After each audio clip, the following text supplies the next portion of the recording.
Всем привет! Сегодня я буду показывать, как я пью водку от кашля. Так, внимание. Раз, два, три. Фух.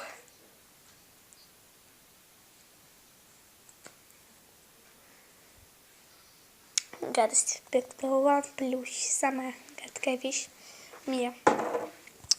Кому понравилось, ставьте лайк. Это гадость.